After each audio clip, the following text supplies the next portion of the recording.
Hello and welcome to the next learning module covering the topic of film editing.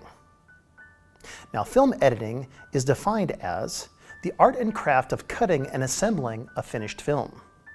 Some of the primary functions of film editing are organizing the footage into scenes and sequences, establish the flow of the narrative, create temporal and spatial relationships, and establish narrative duration, pace, and rhythm. Now let's take a look at how editing relates to the visual language of cinema. So cinematography creates the building blocks of the visual language of cinema, referring to the shots and scenes, but editing is the grammar or syntax of the visual language of cinema.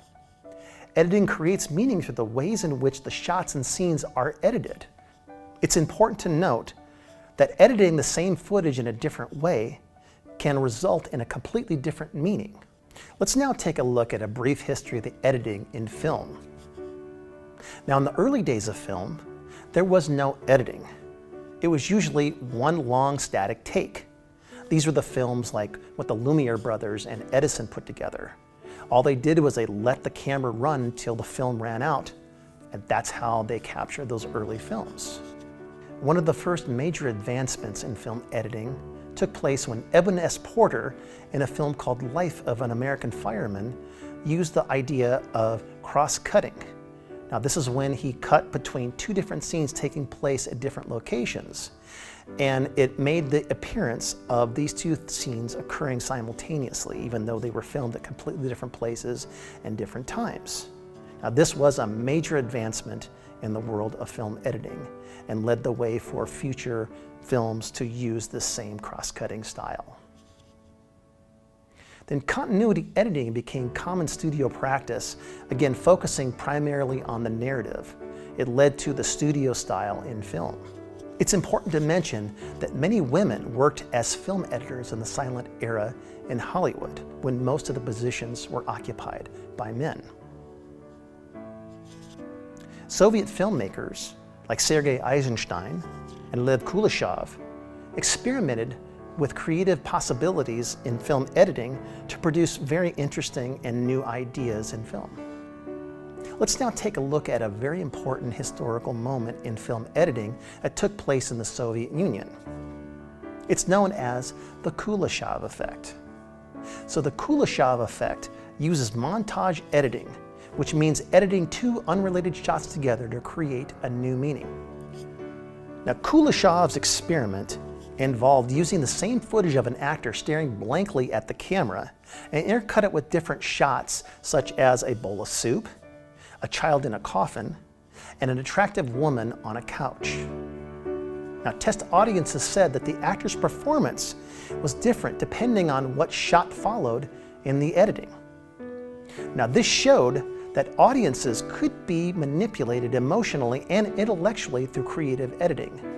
And this genuinely is the power of editing and what makes it such an artful part of the filmmaking process.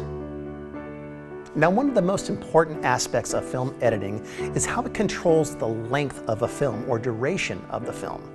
So let's take a look at some of those important concepts related to film duration.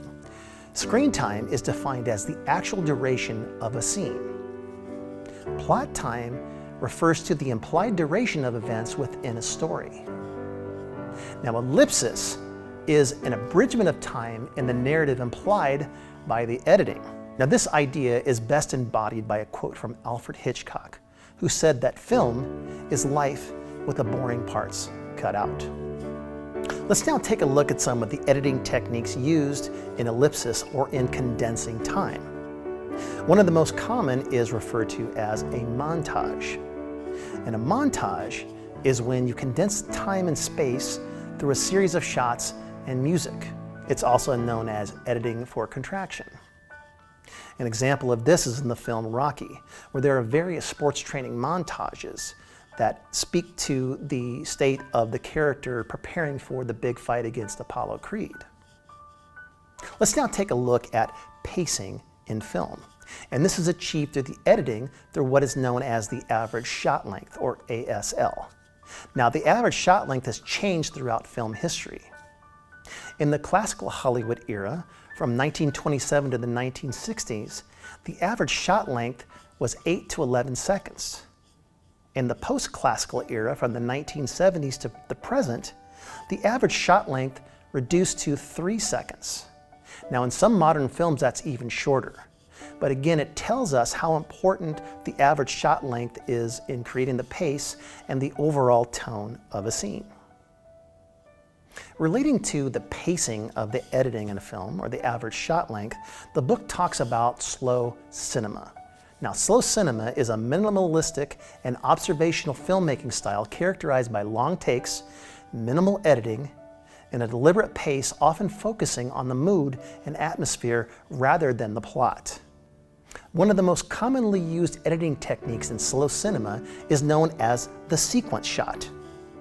A sequence shot is defined as when a scene plays out in a single shot with no cuts, often with a moving camera, and a great deal of character interplay in the scene. A classic example of the sequence shot is in the film Touch of Evil in the opening sequence, when there's a bomb planted in a car and the car drives all throughout the scene until it explodes at the end of that sequence shot. Let's now look at how film editing applies to the 3 film styles we've been talking about up to this point. We'll start with realism. Realism is defined as when there are longer takes and less manipulation of the shots. This is the least intrusive and is also known as naturalistic editing. A sequence shot could relate to the idea of realism in film. When you apply formalism to editing, this is when the editing is more experimental, abstract, and disjointed. It's also known as discontinuity editing. And then classicalism is when the duration and type of shots and transitions are determined by the dramatic situation. This is also known as invisible editing or continuity editing.